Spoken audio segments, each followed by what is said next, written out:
Most people in your condition would have given up. I just wanted to hear your story. Sure. What the hell? I was fighting with the Brotherhood in the Capital Wasteland. Worked at a staging area for the power armor troops. Our position was along a ridge line overlooking the battlefield. I'd say it was a 100-foot drop, give or take.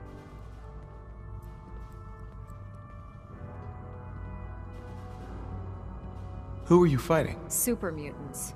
The damn things had wrangled a couple of behemoths and were marching on our main base of operations. To make a long story short, the ridge I was standing on took a hit from a nuke. Sheared most of the cliff right off, and caused the platform I was standing on to tumble over the side. If I hadn't been test piloting one of the power armor suits at the time, I would have died.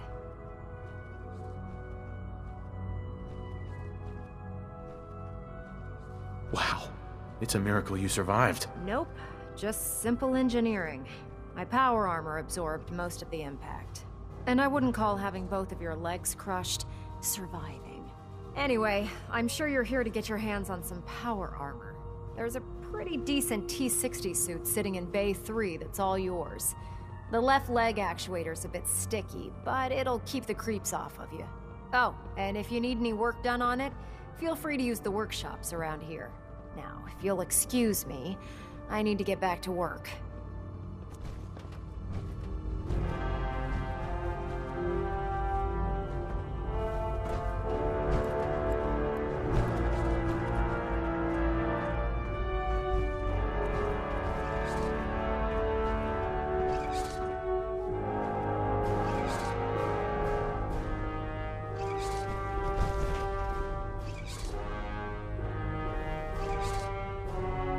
You know those synths with the plastic faces?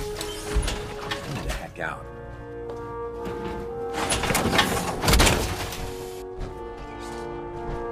Feels like you can take on the world in there, doesn't it?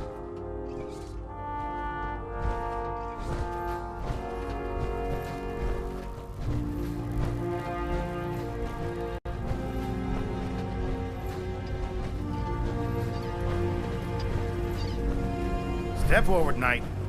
Even though they've locked me in this blasted cage, I promise that I won't bite.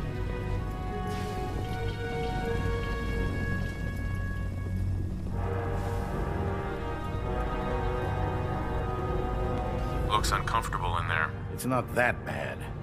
Now, this is the stowage depot, and I, as you probably already guessed, am the ship's quartermaster, Proctor Tegan. The powers that be have me locked in here, so I can keep an eye on the Brotherhood's valuables. If you need to stock up on supplies before you head out on a mission, this is the place to buy them.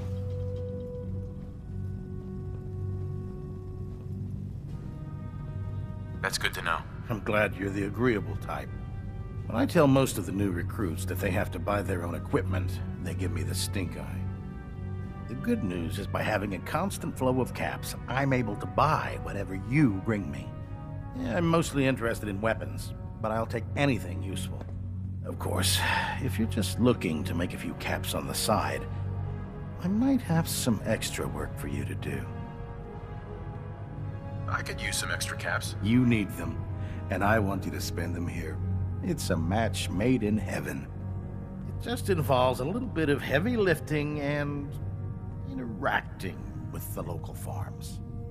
And since I'm stuck up here manning this one-man zoo, I need someone to do the legwork for me. After you're done with the meet and greet, we can discuss the details. In the meantime, if you ever need anything else, a gun, a mod, even ammo, you just let me know.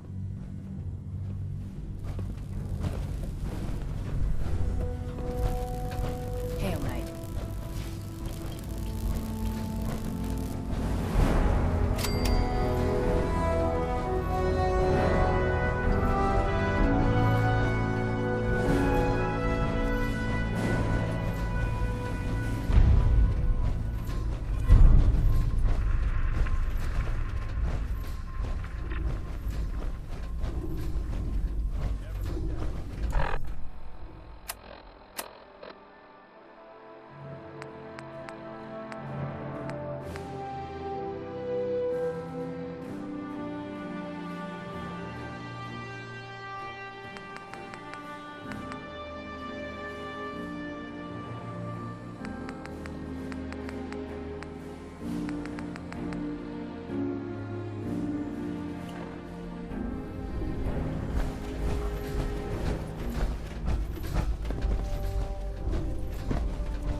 tracking systems and fusion... Now that you've had a chance to roam the Prydwen, what do you think, Knight? She's very impressive. Yes. Quite a feat of engineering, isn't she? It took the Brotherhood's sharpest minds over 2 years to design, and more than twice that to build. Where was the Prydwen constructed? She was constructed at Adams Air Force Base, just outside of Washington, D.C. There was a vast amount of scrap metal and salvageable components there after we defeated the Enclave. We spent the first 2 years alone gathering the parts. The rest was spent assembling. It was worth the effort. With the Prydwen in our arsenal, we can mobilize our entire division, sending her anywhere that Elder Maxson wishes her to go. Her presence in the Commonwealth ensures that our mission to defeat the Institute will end in victory.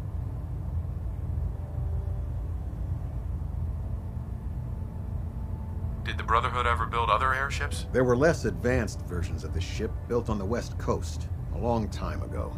Historical records about their current status are in dispute, but we're fairly certain that they were destroyed.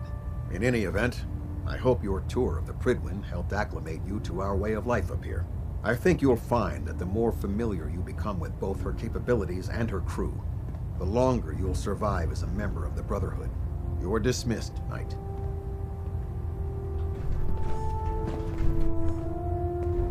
Proximity sensor's green. Getting a 3-second pingback. Captain Kells? Welcome back to the command deck, soldier.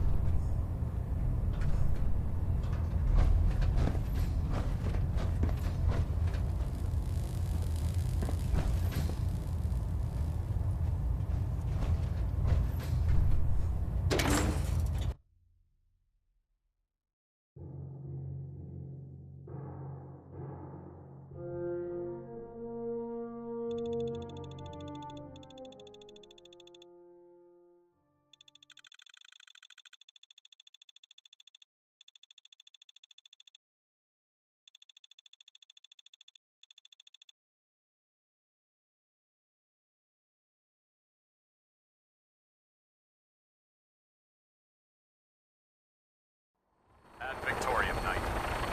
Tighten up the meter. That, now split the difference. There. Now half. You want to do it? No. I've got it.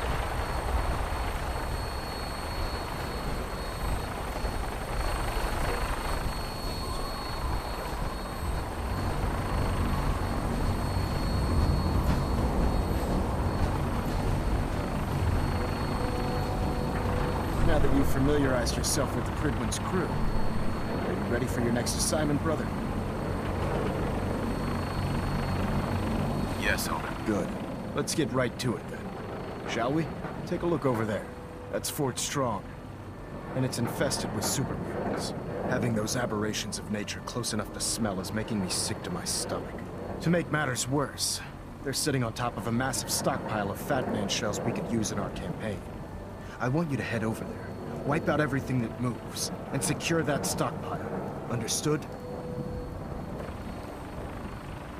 What do these shells do? The Fat Man launcher is an essential part of the Brotherhood arsenal. It's a miniature nuclear payload, in a man-portable format. A squad of troops armed with one of these is virtually unstoppable. If you ever have the pleasure of firing one of them, allow me to give you a word of advice. Don't fire one of them in close quarters. There won't be enough of you to bury in a shoebox. That enough to go on? Consider it done. Look, I realize you're eager to take the fight to the Institute, but it'll have to wait. The Brotherhood cannot allow those abominations to have a nuclear arsenal at their fingertips. It'll be a pleasure to exterminate that mutant filth. Now, we have a vertibird on standby, fully armed and ready to depart. Use it to carry our message to Fort Strong, and wipe those dirty mutants from the face of the earth. Dismissed.